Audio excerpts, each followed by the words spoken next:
Hare Krishna, dear devotees, please accept my humble obeisances. All glories to Srila Prabhupada. I welcome all of you to His Holiness Chandramauli Swami daily class. And today Maharaj will continue on series of Devi Varnashram. Today is the fourth session in No, that series. no. Sorry, Maharaj. Yeah, I didn't prepare for it at all. I'm not ready for it. I'll do it tomorrow. Okay, Maharaj. Yeah, So, Hare Krishna, Maharaj, please accept my humble obeisances. All glories to Srila Prabhupada. yeah. I didn't have time today to get ready for it, so I just That's fine, Maharaj. So we will continue with Shrimad Bhagavatam, if that's okay. 3.4.4 then. yeah, whatever the next verse is. Sure, sure.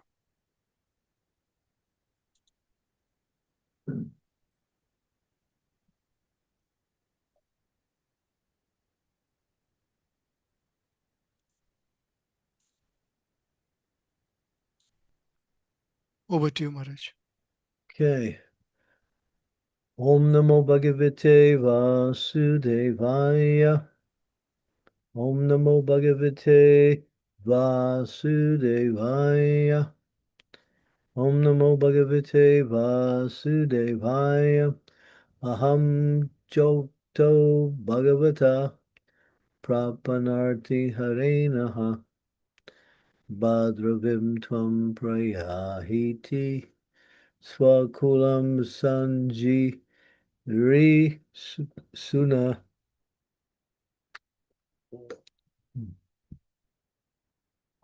Translation: the Lord is the vanquisher of the distresses of those who is surrendered unto him. Thus he who desired to destroy his family told me previously to go to Badrik ashram. Purport: while at Dwarka, Uddhava was warned to avoid the distresses which were to follow the disappearance of Lord and the destruction of the Yadav dynasty. He was advised to proceed to Badrik ashram because there he could associate with devotees of Narayana, and in their association devotional service, he could increase his eagerness of hearing, chanting, knowledge, and detachment. Yeah, we did this verse yesterday. Tatapi tadabhipretam jnanam aham arindama pristato nivagamar bhartur padavishlesa nak samaha. Yet in spite of my knowing his desire to destroy the dynasty, O Arindama, I followed him because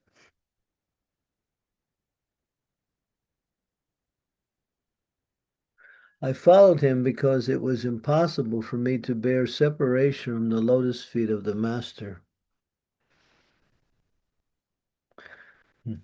Next one, text 6. Adraksam ekam asinam vivijvandaitam patim sriniketam saraswatyam Kritiketam Aketanam.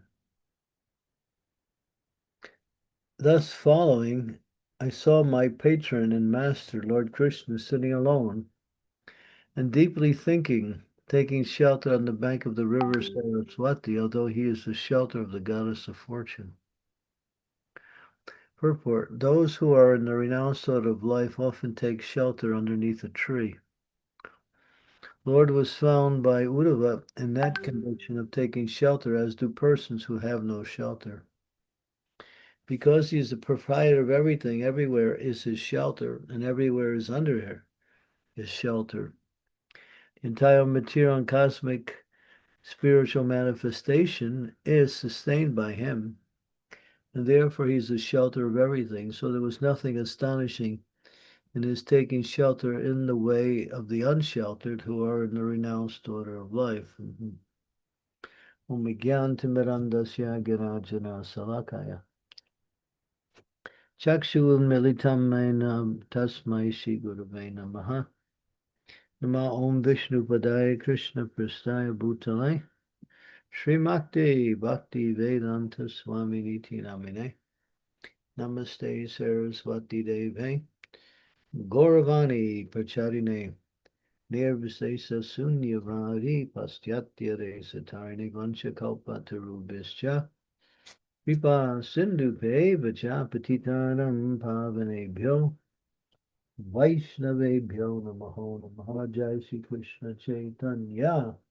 Prabhu Nityananda Shri Advaita Gadadhara Shivasari Gaur Bhakta Vrinda. Hare Krishna, Krishna Krishna, Hare Hare. Hare Ram, Ram Ram, Hare Hare. The Lord comes in different forms of himself. And these forms are similar to the forms in the material world. Just like he becomes a boar, but that doesn't mean he's a boar. He takes the form of a boar for a particular service, particular mission. He comes in the form of a half man, half lion. He does that also as a way to fulfill a certain desire in the living entities. So the Lord can manifest himself and also appear in different ways and perform similar activities that the conditioned souls do. But that doesn't mean that he is connected to the form or to the activities that he performs.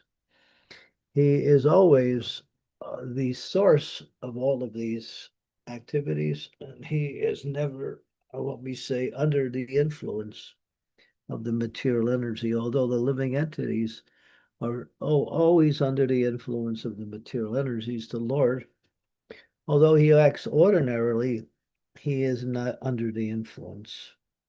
He rides on the back of Garuda, but he just does that to give Garuda the service of carrying him around. He can fly from one place to another without even considering any kind of vehicle. He can also appear anywhere at any time in any form that he wants. So, in other words, what we're talking about is the Lord is never affected or influenced by how he appears or what he does. He does it for a reason. Like here, he takes shelter under a tree. So he acts like a renunciate, but that doesn't mean he is in that mood of renunciation. He may follow a certain protocol just to teach others from in the material perspective of how they should act according to their position that are similar to what he develops. But he does that as a teacher. But sometimes that's not even there.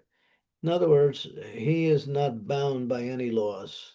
He makes the laws, and if he wants to change the laws, he can change the laws also to make them. Srila Prabhupada would talk about the glories of the Lord in various ways, just that was quite astonishing. And it's like he would say, the Lord is he can take day and make it into night, and take night and make it into day. And then you start to think, well, what would that look like, or how does that work? You can't figure it out because he is beyond everyone's understanding of his potencies. His potencies act under his control. And so, what is miracles or phenomena or amazing things? It's just his energies working in different way, and they work according to his desire. So the point is that one should not relegate Krishna to any kind of situation, although he performs an activity just exactly to that situation or to a particular entity who has those activities. Like he's not a renunciate, but he acts like a renunciate. He's not a boar, but he takes the form of a boar. He's not a lion, but he can take a form of a lion. He can do anything he wants. He's the supreme source of all existence. He's all powerful. And he doesn't do things whimsically. He does it for a reason, why he does what he does. He usually does it to teach us, the conditioned souls, and to set an example of how one should act in that same role that he plays, just like he comes as Lord Chaitanya. But he is the Supreme Personality of Godhead. So Lord Chaitanya is discussing philosophy with Ramananda Roy.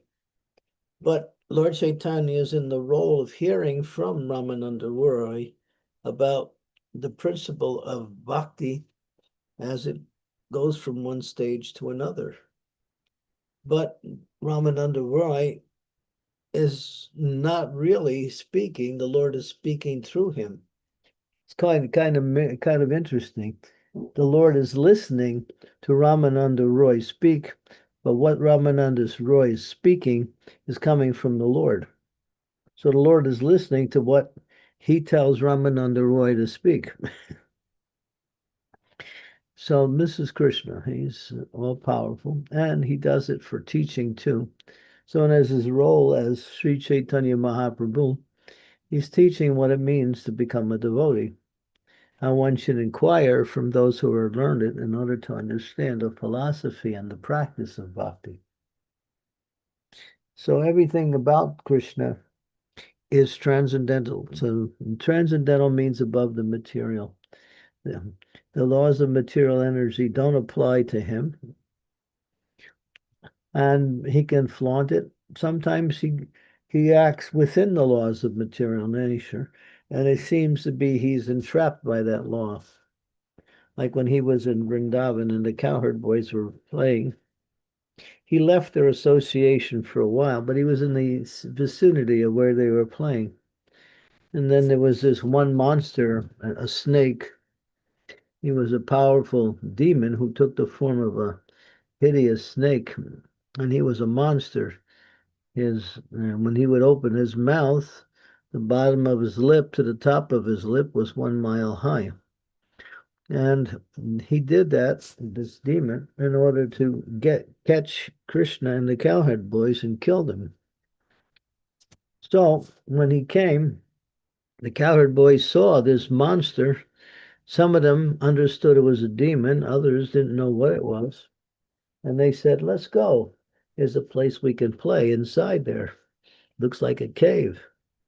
Some of the boys went, and some of them didn't go. The ones that went, while they were going into the mouth of this demon, who was keeping his mouth open so Krishna could ultimately come in, um, Krishna saw what was happening. And it's described in the narration of this pastime that Krishna became bewildered. In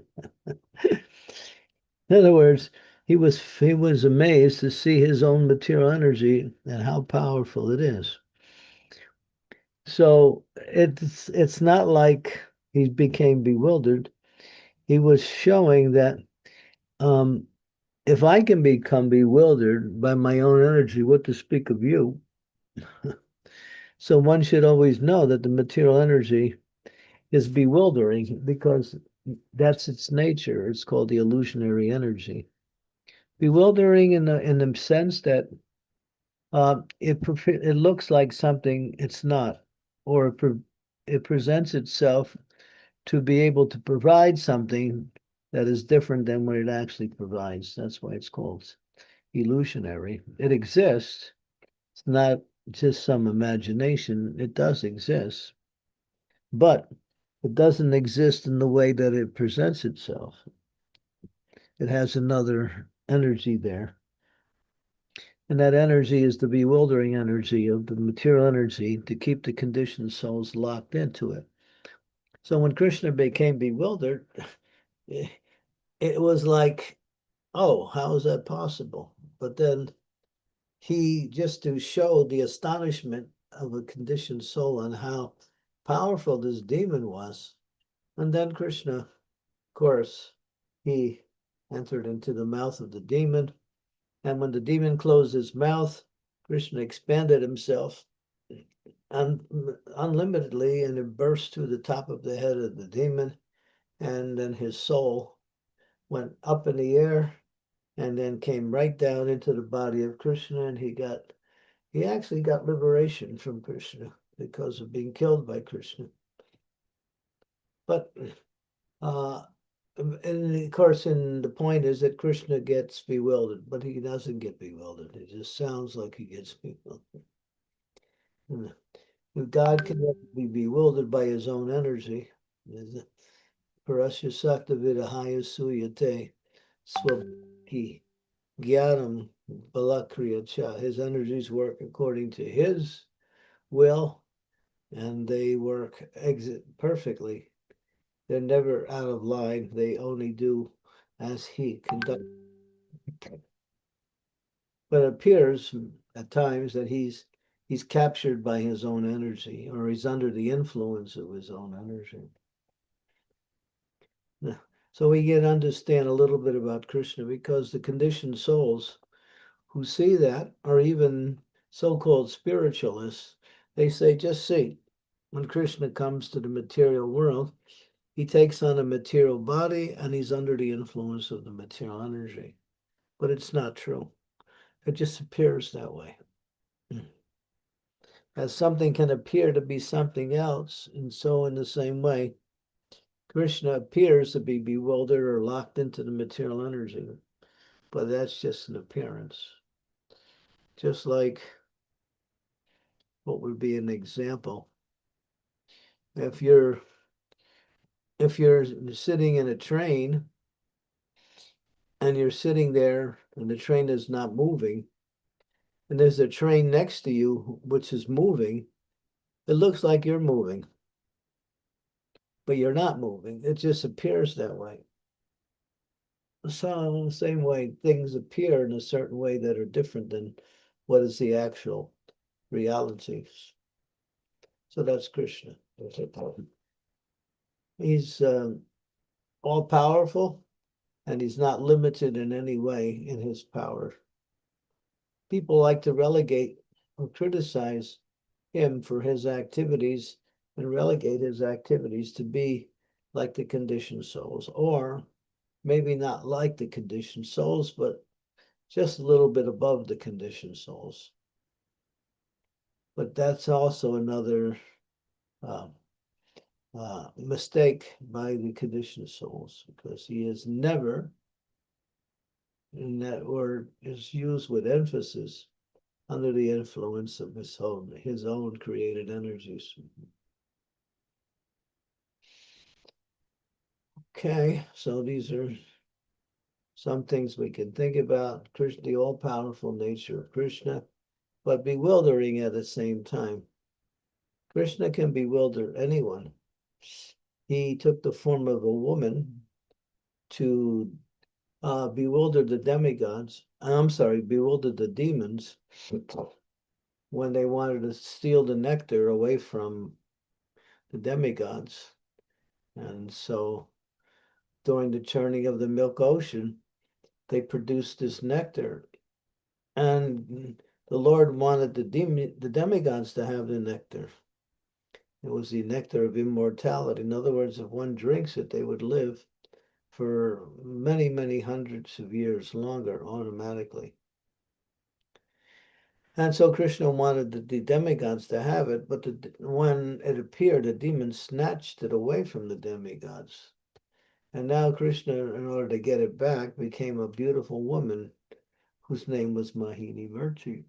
And she enticed the demons to give her the nectar, and they did. And that way, then Krishna gave that nectar to the demigods, and then the demons became angry and attacked the demigods. It was the sun and the moon who received the nectar, and therefore one demon saw the whole thing, and he saw through it, and so he charged the sun and the moon. But then Krishna cut off his head with his chakra. But because he had already drank part of the nectar, his head remained immortal and his body died. And that demon was called Rahu, who attacks the sun and the moon during the eclipse. So the eclipse is Rahu coming in the front of the sun or the moon for either a solar or lunar eclipse. So then that beautiful girl, whose name was Mohini Murti, was heard about by Lord Shiva. And Lord Shiva was curious, what is that incarnation of the Lord that was so enchanting? So Shiva's Dhira. He's not disturbed under any condition. He's so fixed, he can not be disturbed in any situation. But so he asked the Lord to see that form. The Lord said, "You sure you want to see it? I'm not responsible to what happens to you if you see it." He said, "No, no, I want to see it." So he did. So the Lord showed him that beautiful form. And then Shiva started to become attracted to that form. And then that form, Mohini Murti, who was Krishna himself, started to flee away from Shiva. And Shiva's chasing after this beautiful woman. And he runs past a whole group of sadhus who are his devotees. And so they see their spiritual master chasing after this lady. And of course, then he eventually, she becomes caught, and then he discharges his potency, and then he becomes somewhat sober, realizing what had happened. But this was so Krishna could even bewilder or attract Lord Shiva, who was not attracted by anything in the material world. So that's Krishna. He's all powerful. And when he takes these different forms, they become the best of of that particular form. When he becomes a hog, he's the most powerful and beautiful hog. Becomes half man and half lion. He is invincible in that form, and he becomes so powerful that he can cover the whole universe with that form. So yeah, this is Krishna. We have to understand Krishna in his nature as the all-powerful, all versatile Lord. He's versatile completely in all aspects of existence. Okay, there's a little bit about Krishna. We can open it up for discussions, see what we think about Krishna, what is our own realizations or ideas. Thank you, Maharaj, for wonderful class. Hare Krishna, dear devotees. If you have any questions, comments, realization, request devotee to raise your hand, or you can type in chat window, and I will try to read on your behalf. Also, my humble request to every devotee, you already know, if you can please switch on your video. That's the nice way to interact with Maharaj. We're up to two people switched on their video. Let's see, we got 3, 4, 5, 6, 7, 8, 9. We stopped at 9, 10. We have 24 people online aside from us. 11, 12. Okay. Still have a bunch of you who are hiding behind your cameras. Jago, Jiva, Jago. Okay, let's begin the Yes, question. okay. Shridevi Mataji, please go ahead. Okay, we have 4, 8, 12, 5, 10, 15, 14 so far. That's good. Besides you and me, it's 16. Okay, Sri Devi. Dear Guru Maharaj, please accept my humble obeisances. All glories to Srila Prabhupada.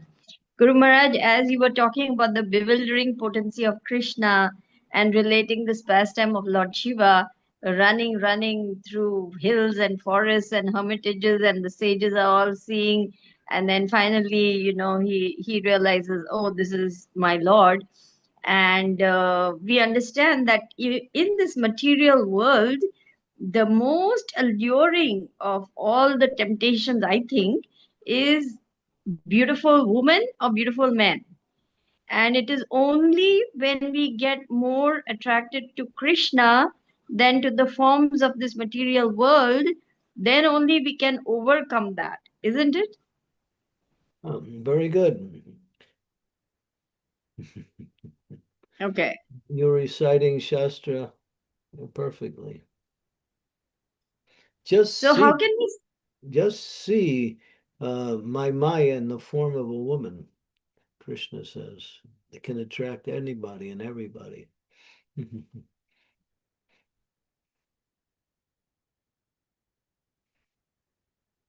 I was also reading that book by His Holiness Bhakti Tirtha Swami, Transforming Lust into Love, that it is nothing but pure love of God turned inside out, which comes out in the form of lust in this material world. Yeah, So, by striving, that's correct. That same energy, which is they call it the adiras, that energy within the soul that is attracted to Krishna, when it's diverted away from Krishna, it becomes the material energy known as lust.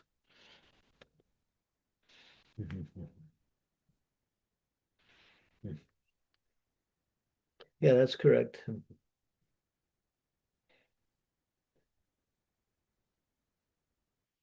You have thank you, Guru Maharaj. any more correct statements to make? No, for once, I think I've said something that pleases you. Must be my lucky day today. Well, we're happy. You have to practice preaching too. You haven't been doing it so often now. I somehow Guru Maharaj it seems a little difficult because Vishwarup Prabhu said you just focus on pediatrics for the next 6 months and don't run after any preaching assignments and so on. So I said yes sir and nodded my head. But the moment I got a chance, somebody invited me for a home program. I ran over there and I spoke. So that was nice. That Yeah, was a breather. that kind of disobedience is welcomed. Just don't tell him Guru Maharaj. Well, he should understand. He's a preacher too. Yeah. Okay. Thank you, Mataji. Sadi Mataji, please go ahead. Hare Krishna, and thank you very much for today. Um, is it, have I read it right that the result of this interaction between Lord Shiva and Mohini, there is a child which is called Apaya? Is it right? I have read it right? Thank you. There was a child born, yeah. But I can't remember the name. Oh yeah, that was Hanuman. Ayapa? That's people say Ayappa. Other people say it happened. It was actually Hanuman. They took Shiva's potency and gave it to what's her name? Anjali. What's her name? Anjana. And An Anjani, Anjani. Yeah. wife of Keshari. Yeah. And Hanuman was born. I heard of Ayappa also, but these pastimes happen in different millenniums. So sometimes the details of the pastimes are changed from millennium to millennium. Thank you. Yeah, I also heard it was Ayappa too. Yeah, so that's right. Thank you, Mataji. But because Daria, Ayappa is not so much in line with our society, we focus on the one that brought about Hanuman. But that's one way Hanuman appeared. Hanuman appears in different millenniums differently.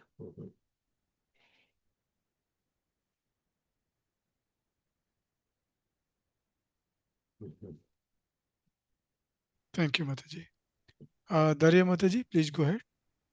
Thank you very much. Hare Krishna, my humble obeisances, all glory to Sri Prabhupada and Maharaj. So I was wondering, because in the morning class today, the speaker was mentioning how Krishna is non-different from the deities, his name, and I'm still sometimes, I mean, he also comes in the form of prasadam, but how is it? I still find it like very hard to understand how is it, because it's something material, but then it's Krishna. How can we not see, or why do we not feel that's him? Why? How prasadam? How food becomes prasadam? No, more like how Krishna comes in this material world in the form, for example, as the deities or his holy name and prasadam. But why can we not feel? Why can we not feel it, or why can we not? You can, if you have transcendental vision, you can. It's not like it's impossible, but there is a requirement. You have to purify your consciousness to be able to see that, to realize it. It can't be seen with material consciousness or understood by material consciousness. It has to be spiritual consciousness. We then see, like, Yeah. for example, his holy name, because it doesn't have any form. Will we see, or we will feel the holy name as Krishna himself, or The holy name is Krishna, so the holy name has a form. But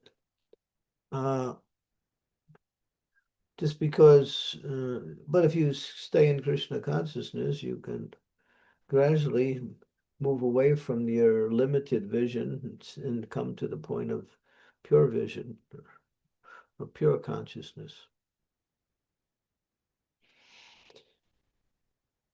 But from now we can accept it from Guru and from Shastra that this is the way it is. Having faith in Guru and Shastra that what they tell us, although we can't see it or experience, is actually the reality, the truth. But there's a lot of things you can't see and you accept. We do that every day.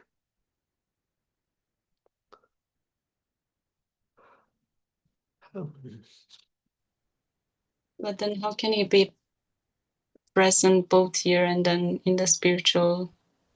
Does he he doesn't descend here where we, for example, chant his holy name, or is it in the form of the energies that he has? It's both. The holy name has form. The holy name is also an energy. It's both. It's his Daivi Shakti, or spiritual internal energy, and manifests itself in the form of himself. Krishna is non-different than his name. We say it's non-different, but the form may be different than Krishna. But still, that form is Krishna. It's another form of Krishna. It's also called Kali Kale Namarupa Krishna Avatar. Kali Kale, in this age of Kali, Nam Rupa, the holy name, has form. Rupa means form, Nam Rupa. Krishna Avatar, it descends in this age. Krishna descends in the age in the form of his holy name. Yeah, that's him.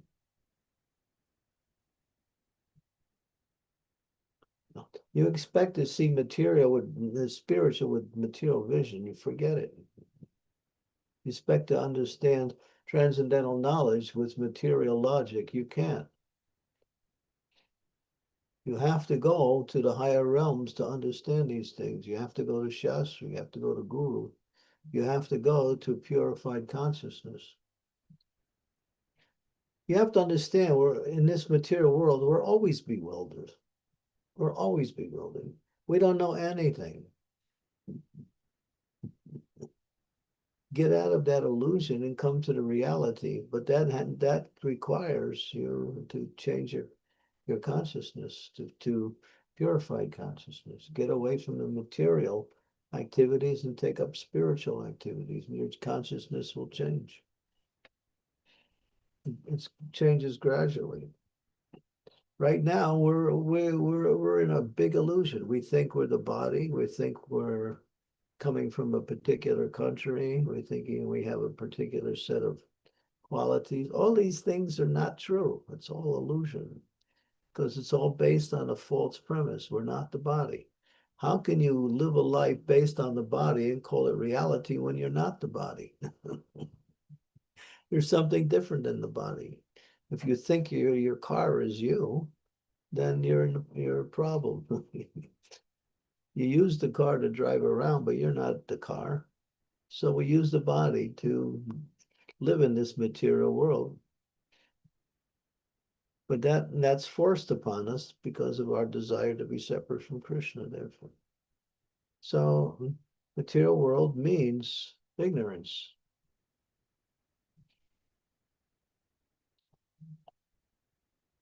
You know, don't accept material logic and material forms as reality and try to use that as a basis to understand spiritual. You can't. It's like trying to mix oil and water together. They don't mix. Therefore, you have to hear from the Shastras to get the correct understanding, although you don't understand it. Just like you look up at the sky and you see the sun. Now, how big is the sun? You can't measure it, but it looks like it just this golden ball in the sky. How fast does the sun travel? The sun travels 1,400 miles a second. Can you see that? It's going 1,400 miles every second. That's how fast the sun is moving. But you're seeing something else. You're seeing this golden ball up there that looks like it's stationary. So you can't trust your vision. It's always faulty. Can't trust your logic because it's based on something that is also faulty. We're coming from the illusion into the reality. Sometimes the illusion is similar to the reality, but in essence, there is a fundamental difference. Krishna has a form, but his form is not like our form, although it looks like a human form, but it's not. Krishna can eat with his eyes. He can move the whole material energy simply by, just waving his hand. So his form is all powerful. It's not limited. But can you understand that? If you apply material logic, it doesn't make sense. Therefore, you throw out your material logic and material understanding and take the knowledge coming from the higher authorities. Don't use your material understanding to imply it to the spiritual understanding. It doesn't work.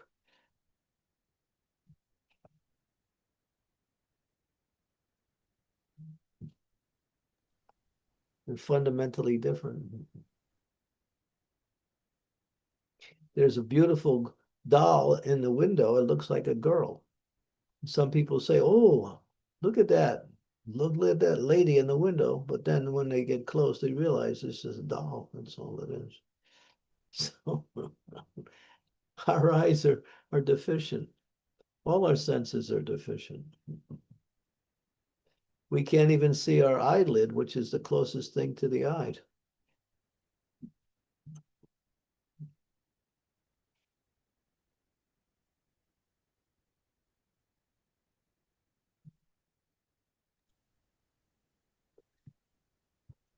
I hope it answers your question, Mataji. Yes, I have another one, but maybe we can take it after the next. Huh? I have another question, but maybe we can take the next first. Okay. If it's related, then you can go ahead, Mataji, please.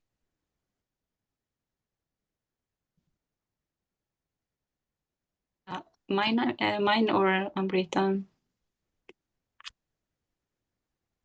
If it's a related question, then please go ahead, Darya Mataji. Okay. You Yeah. Maybe. Go ahead, Daria. Okay, thank you. Actually, maybe I have two questions, but first I can take this one.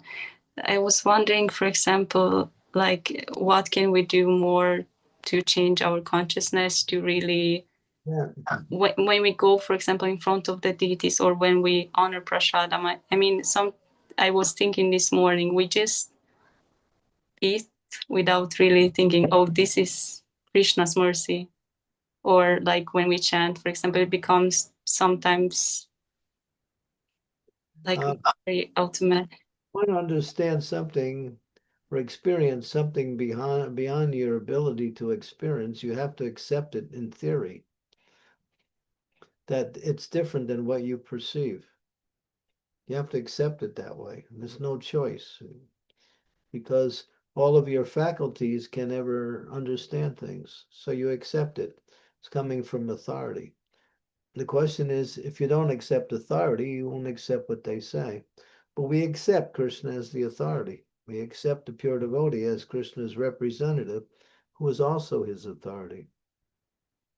So therefore, whatever the scriptures say, whatever Krishna says, whatever the pure devotee says, although we can't perceive it or understand it, we have to accept it because it's just beyond our ability to understand with our limited faculties.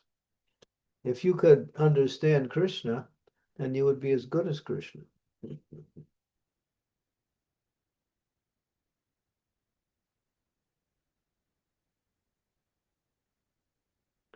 You want to be God?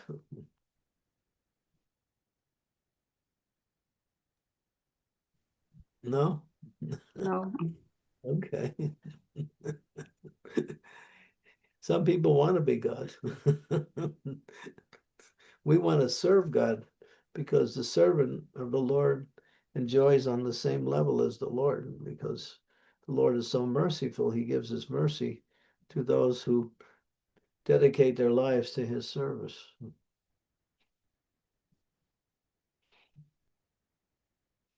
How can we do it?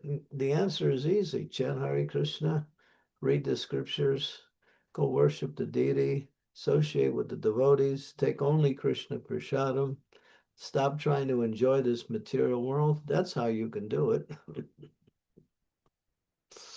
There's a formula for achieving transcendental consciousness or pure consciousness. Even you see in this material world, there are people who have very great powers that are better than, that are way above the average. They're not even spiritual, but they're just very great material powers. And they can do things that people can't understand or even see. And that's material. They're mystics. They have extra, what is it? What's it called? Extra something. Extrasensory perception, Guru Maharaj? Extrasensory perception, yeah. That's it.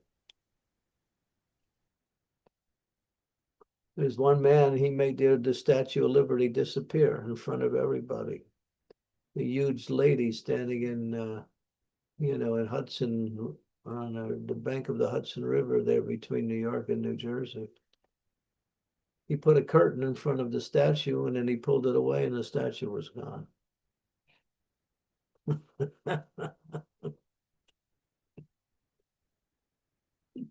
And then everyone thought we lost the Statue of Liberty, and then he brought her back.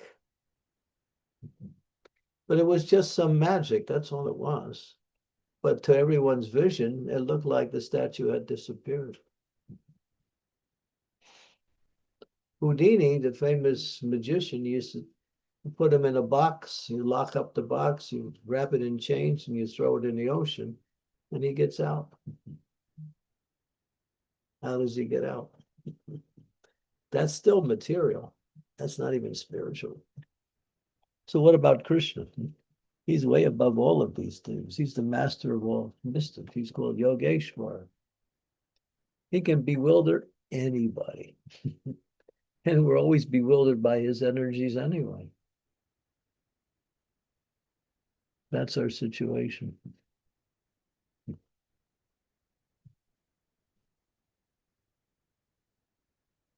Anyway, just keep trying, and you'll start to understand that it's the process that's going to give you the intelligence and the knowledge, and not trying to figure it out from a material perspective. Can't figure it out.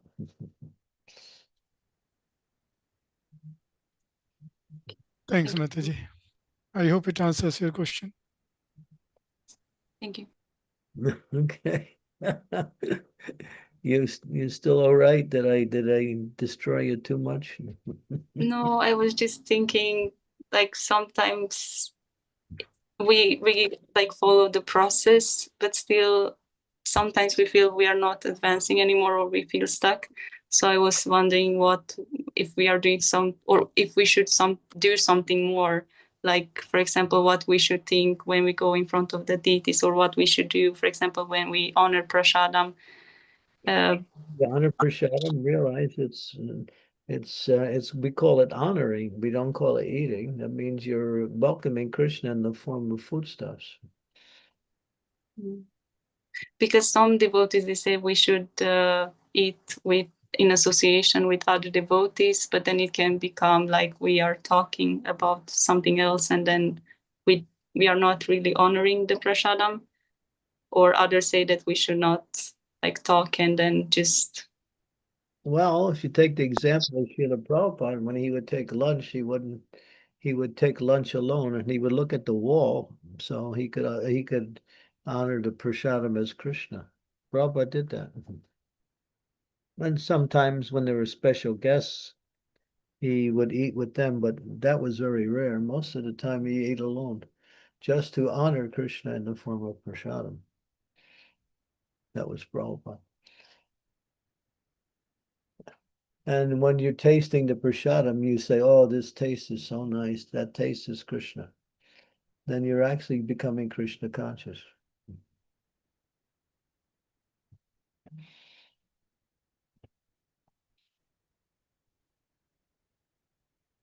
Thank you very Thanks, much. Mataji. Amritna Mataji, please go ahead.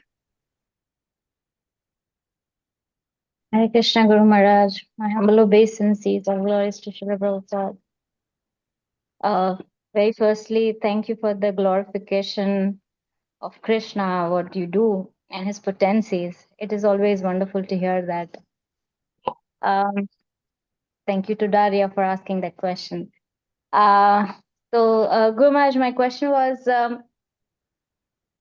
how do we meditate on the Lord and um, request him to give the opportunity to serve even in the midst of chaos? Like, I was thinking about Yudhishthir Maharaj, I was thinking about Bhishma Dev and Srila Prabhupada himself. They always were surrounded with the chaos, but they still meditated on Krishna completely. So how do we do that? Try it out, see if you can do it.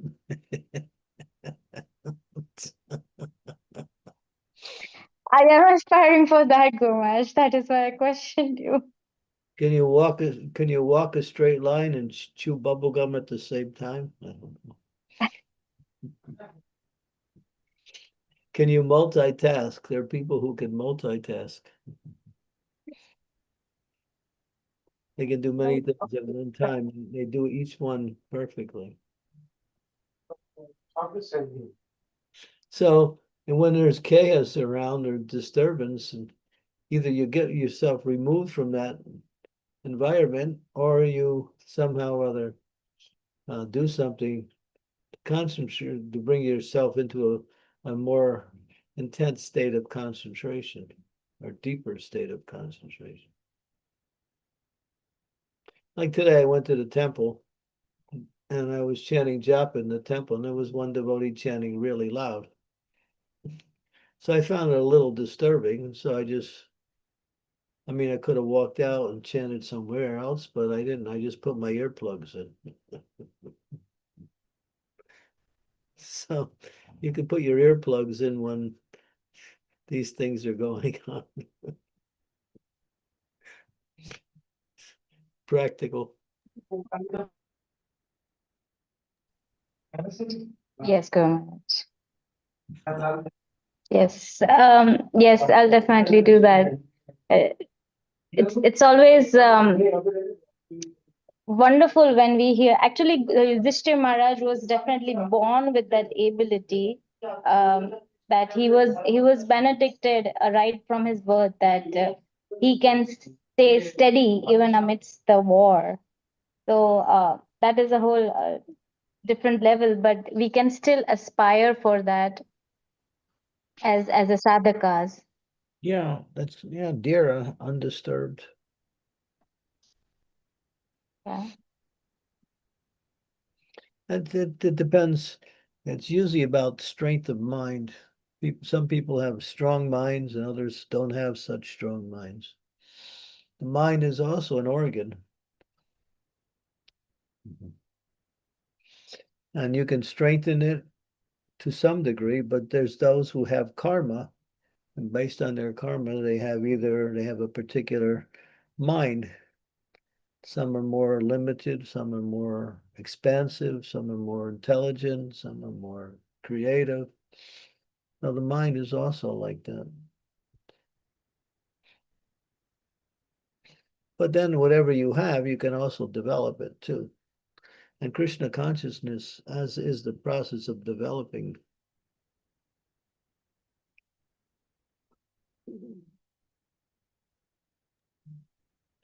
Yes, Guru Maharaj. Yes, thank you, Guru Maharaj. This can be a short-term goal, Guru Maharaj, or a long-term goal. This is a short-term goal, obviously. A short-term goal, yes. For me, actually, I prefer one thing at a time.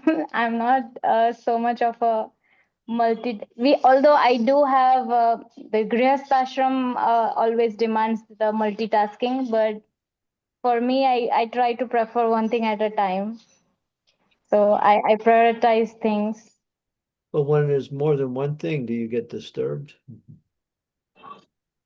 I can say from past couple of months, I can differentiate that I used to be agitated, but now I think I can concentrate and I can filter out that okay, this is there are 50 things around me, so this is not the priority. So I just chuck it out.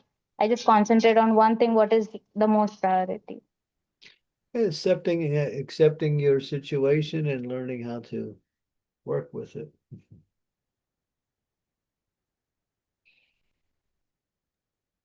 Yeah. Yes, I think japas also help me in that. I can say that previously when I was chanting, I used to get diverted when I'm chanting among a lot of devotees.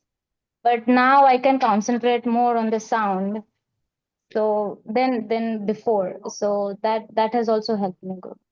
That means you're making some spiritual progress. The mind's becoming more fixed on Krishna. Okay, Shiva. Thank you, Guru, with your mercy. Hare Krishna Maharaj, please accept my humble obeisances at your lotus feet. All glories to Srila Prabhupada. So Maharaj, just a follow-up question to the earlier questions Maharaj I had in mind. Now when we hear there are three sources of Pramana Maharaj, Pratyaksha, Anuman and Shabda. Like Pratyaksha, as we understand, we do have experience of Krishna in terms of Prasadam, Kirtan and things like that, Maharaj, through our senses. And Shabda, we go to scriptures and we go by the scriptures. So when we speak of this Anuman Maharaj, trying to infer things using our intelligence, where at the level of a sadhaka, for lack of complete faith or purity, there is this intelligence itself is not pure and contaminated. and how can we kind of align, Maharaj, that Anuman to be in line with the Bhakti Shastra, or should we not even rely on it at the stage of sadhaka and just go by Guru Sadhu Shastra or something, Maharaj, some words around it, some advice? Well, we just follow Shabda. But generally, sometimes when we do some other services, we have to go, we automatically use these other things. Inference, what we call it, sensual perception, inference, and historical evidence. Hmm. Yeah. So sometimes, in order to validate something, you need to go to historical evidence. Okay. And not everything you need to know is understood. I mean, there's things that are understood by sense perception to a certain degree. Sense perception is limited, but there's things that you can understand by sense perception. Hmm. So whatever works. But generally, we take Sabda as the authority in everything. Okay. Okay. Hmm.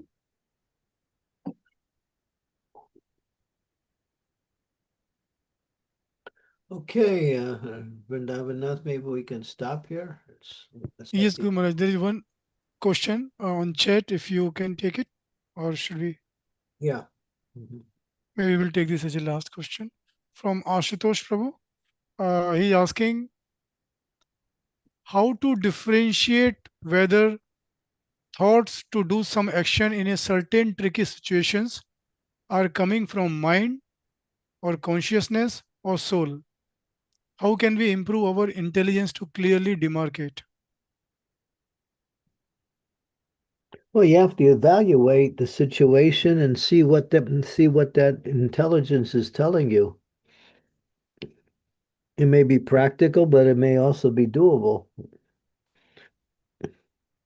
But Krishna says in the Bhagavad Gita, he says, Savashujaham Radisani Visto Matat Smirta Jnanamo Pohanam Cha. If you want knowledge, I give it to you. If you want remembrance, I also give it to you. If you want to forget me, I can help you all. So everything is coming through Krishna through his different energies. Some are direct and some are less direct. Material's less direct. But if you want to solve a situation, you just have to use your intelligence. And you can validate your thought process by seeing if there's any example that's related to your situation and how it was dealt with in the past. You have to see if it practically. There's nothing new under the sun. Everything has ever happened has happened, at least in the material realm. So you use your intelligence to see. And so intelligence is a discriminating factor. And when you apply your intelligence, you can understand things.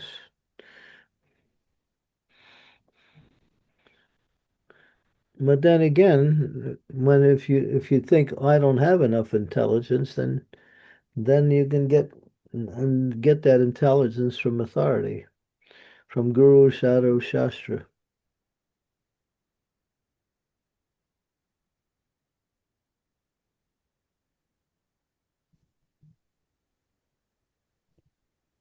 Ashutosh Prabhu, did you? I hope it clarify any. Yeah, this gives little clarity, but Guru Maharaj, I will write to you for this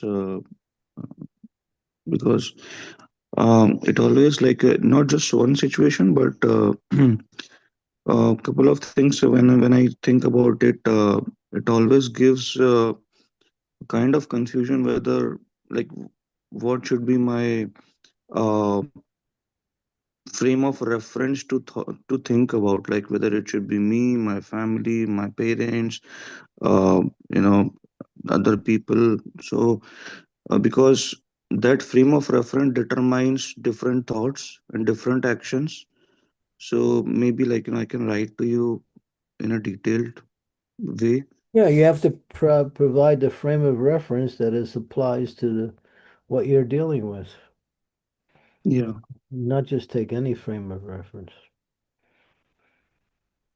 Because what if I take my frame of reference, the action or the result may be like, even if I do not think about the result, the action may be right for me, but may not be right for the family, or may not be right for the parents, and all those kind of things, and that differs based on the frame of reference. So Yeah, but anyway, we get practically everything from Guru and Sadhu and Shastra.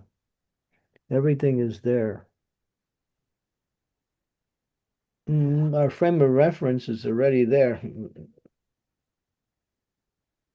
But if you have different goals or amongst different people, the frame of reference will apply to some and not to others. But if you want real pure and knowledge, you have to go to Guru, Sadhu, and Shastra. And they can apply that knowledge to any situation.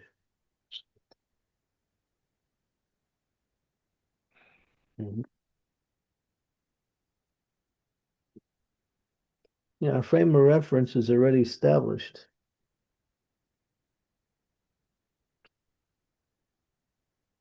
But if others don't agree with it, doesn't mean that we have to adjust our frame of reference to agree with them. It's not our program.